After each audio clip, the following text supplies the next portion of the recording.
Assalamualaikum Sobat Football United. Ringan amatiran ala gua ingin berbicara mengenai tiga nasib masa depan pemain Manchester United.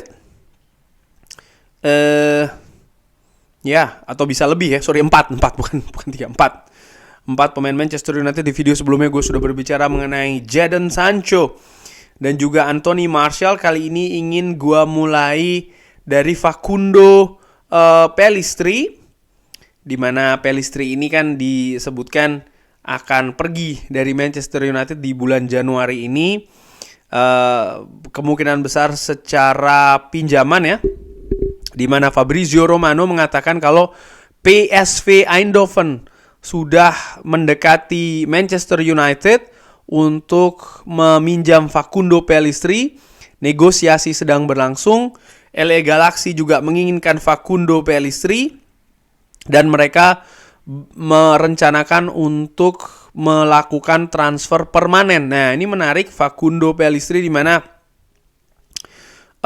ada beberapa opsi ya dari Facundo Pellistri ini, pemain yang musim lalu juga dipinjamkan, tapi di musim ini dia meminta, kabarnya demikian kalau yang gue tidak salah ingat, dia meminta untuk supaya dia diberi kesempatan di tim utama. Penampilannya di Qatar juga ya lumayan ya untuk Facundo Pellistri ini. Tapi di paruh pertama musim ini menurut gue penampilan dari Facundo Pellistri belum menunjukkan bahwa dia ini merupakan pilihan atau bisa menjadi pilihan reguler bagi Manchester United. Ada beberapa kesempatan di berbagai kompetisi, termasuk juga di Champions League ya. Namun menurut gue memang dia masih belum jadi. Dan oleh karena itulah yang dibutuhkan adalah menit bermain yang lebih tinggi lagi. Apakah dengan pinjaman atau permanen? Ya gue sih sebenarnya masih menaruh harapan ya bagi seorang Facundo Pellistri yang ketika dia memiliki menit bermain yang tinggi, bermain reguler di Liga Spanyol, contohnya di peminjaman sebelumnya dia bisa tampil bagus gitu loh. Dan gue secara ringan amatiran sih berharap kalau dia bisa di PSV Eindhoven, di mana PSV Eindhoven ini kan sekarang sedang dalam situasi yang bagus di era divisi. Mungkin dia akan menjadi andalan ya, memberi warna berbeda untuk PSV Eindhoven, di mana ya mudah-mudahan situasi atmosfer positif di PSV Eindhoven ini juga bisa menular ke kepercayaan diri dari Facundo Pellistri, sehingga permainannya juga bisa lebih stabil, meningkat juga ya. Tapi sampai saat ini belum ada, tapi gue tetap melihat ada potensi dari Facundo Pellistri cabut dari Manchester United di musim dingin kali ini, yang tentu saja ini akan menipiskan opsi di kanan ya. Kita tahu Anthony tampilannya belum maksimal, namun gue menilai memang Alejandro Garnacho bermain atraktif ya, bermain luar biasa di sisi kanan. Bisa jadi dia yang akan menjadi plot utama nih di posisi kanan, sehingga ya mau nggak mau memang Facundo Pellistri yang harus cabut untuk bisa mendapatkan menit bermain yang lebih tinggi lagi. Pemain kedua yang ingin gue bahas kali ini adalah pemain muda Joe Ugil yang menandatangani kontrak sampai dengan 2026 dengan opsi perpanjangan 1 tahun lagi. Jadi pemain muda ini disetujui kontraknya, tentu saja disetujui oleh Ineos ya, sebagai sekarang yang memegang football operation di Manchester United. Erik ten Hag tentu saja juga mengetahui ini. Ada rencana nih dengan pemain muda ini diperpanjang kontraknya sampai 2 tahun lagi, bahkan ada opsi 1 tahun lagi. Namun Joe Ugil disebutkan juga di salah satu informasi dia akan segera dipinjamkan. Nah, ini juga menarik. Jadi setelah disetujui perpanjangan kontraknya, dia akan diberikan kesempatan untuk mendapatkan menit bermain yang lebih banyak lagi di tim barunya. Dan menurut gue ini sangat pas strateginya ya, supaya pemain ini bisa lebih berkembang lagi, dan diharapkan dia bisa berkembang, dan gue yakin pasti akan ada evaluasi setelahnya ya. Cuman yang menarik bagaimana Joe Ugil ini masuk ke rencana masa depan tim Manchester United. Kita lihat akan seperti apa. Lalu yang kedua adalah Hannibal Mejbri. Jadi ternyata Hannibal Mejbri situasinya sampai dengan saat ini belum ada kepastian dia akan kemana, walaupun kepastiannya belum ada dia akan kemana. Cuman yang hampir pasti banget dia akan cabut di musim dingin ini. Sevilla dikabarkan ini sekarang terdepan. Dikabarkan oleh David Ornstein ya, gue ambil dari Center Devils, kalau akan meminjam, bisa saja ya ini juga akan termasuk opsi beli di summer nanti. Nah, dikabarkan ada kemungkinan kalau opsi beli ini dengan ada opsi lainnya, yaitu adalah opsi buyback. Nah, ini sangat menarik menurut gue, kesepakatan seperti ini ya. Gue juga melihat ketika Zidane Iqbal contohnya dijual ke FC Utrecht dengan harga yang sangat murah, hanya 1 juta.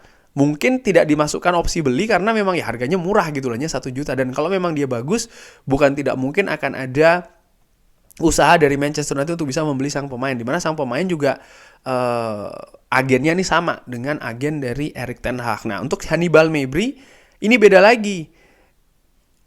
Pinjam atau pinjam dengan opsi beli dengan opsi buyback. Nah, ini kan sebenarnya nyaris-nyaris sama saja gitu ya menurut gue. Hal-hal seperti ini menurut gue hal-hal yang dalam tanda kutip hal-hal cerdik yang dilakukan oleh manajemen Manchester United. Hannibal Mejbri memang sampai dengan saat ini dia belum diberikan kesempatan yang besar, tapi selalu diikutkan atau sering diikutkan di tim utama Manchester United. Mungkin dia menunjukkan hal yang bagus di Carrington sehingga dia selalu diikutkan, hampir selalu diikutkan, bahkan diberikan kesempatan walaupun hanya sebagai pemain rotasi. Nah, kali ini dia akan diberi kesempatan bermain di luar Manchester United. Harapannya tentu saja akan menambah jam terbangnya, dan dengan bertambahnya jam terbang seperti layaknya pemain muda ya, diharapkan juga kemampuannya akan semakin merekah. Nah, ini menarik akan seperti apa deal dari seorang Hannibal Mejbri yang musim lalu kalau tidak salah dia kan dipinjamkan di Birmingham dan mungkin dianggap sukses ya peminjamannya, sehingga musim ini tetap berada di tim utama Manchester United. Dan kali ini setelah kontraknya di-trigger 1 tahun, dia akan dipinjamkan ke tim lain ya, dengan harapan sekali lagi permainannya bisa lebih berkembang lagi. Nanti kalau ada update akan gue beritahu. Dan yang terakhir, kabar mengenai Sofyan Amrabat yang disebutkan tidak akan diperpanjang kontraknya oleh Manchester United. Artinya akan dikembalikan lagi ke Fiorentina di di musim panas nanti. Sofyan Amrabat datang di saat-saat terakhir di mana Manchester United memiliki kebutuhan atas gelandang jangkar, gelandang bertahan. Sofyan Amrabat yang berpenampilan luar biasa bersama dengan tim nasional Maroko di Qatar. Ternyata menurut gue secara ringan amatiran tampilannya tidak stabil ya bersama dengan Manchester United. Walaupun demikian, gue menilai, menurut gue ya, secara subjektifnya gue secara ringan amatiran, di kesempatan yang memang tidak begitu sering ditampilkan Sofyan Amrabat ini sebenarnya dia tampil dalam not bad gitu loh. Gak jelek-jelek banget tapi tidak superb banget, tidak gemilang-gemilang banget gitu loh. Sehingga menurut gua ya ini cukup menarik bagaimana kalau memang seandainya kabar ini betul ya, bahwa Sofyan Amrabat tidak diperpanjang kontraknya di musim panas nanti. Kalau gua secara dengan amatiran ketika gua membaca berita ini, menurut gua ini rumor. Karena tentu saja kabar-kabar seperti ini nih akan sangat mempengaruhi penampilan pemain di atas lapangan dan lain-lain, sehingga klub ini akan sangat hati-hati sekali untuk membuka hal-hal seperti ini gitu ya. Gua menilai persaingan di gelandang jangkar Manchester United ini akan semakin keras dengan kembalinya Casemiro, dengan sekarang sudah ada Christian Eriksen, dan nanti kembalinya Mason Mount juga, dan bagaimana gemilangnya pemain muda Kobbie Mainoo. Nah, ini bisa jadi faktor yang diambil oleh Manchester United di mana gemilangnya Kobbie Mainoo dengan demikian ini menutup dalam tanda kutip ya situasi untuk mempermanenkan seorang Sofyan Amrabat. Karena memang bukan tidak mungkin kalau seandainya Kobbie Mainoo memang tampil luar biasa bagus, maka musim depan dialah yang akan menjadi pemain kunci di posisi jangkar bagi Manchester United. Dan kalau itu yang terjadi ya, gue berpikir secara ringan amatiran bisa jadi Casemiro tetap akan di Manchester United. Tugasnya apa? Selain backup, juga sebagai mentor dalam tanda kutip. Ini bisa saja terjadi sehingga sudah ada plot bagi Casemiro, sudah ada plot bagi Kobbie Mainoo, praktis kalau ada pemain lain akan sebagai pilihan ketiga dan mungkin ini bukan yang sesuai bagi seorang Sofyan Amrabat. Ini analisa ringan amatiran ala gue. Sekali lagi gue menilai kabar ini masih rumor, cuman kita lihat saja nanti di musim panas akan seperti apa. Kurang lebih demikian. Bagaimana menurut Sobat Football United kabar-kabar tadi? Bisa drop di kolom komen. Terima kasih sudah menyaksikan.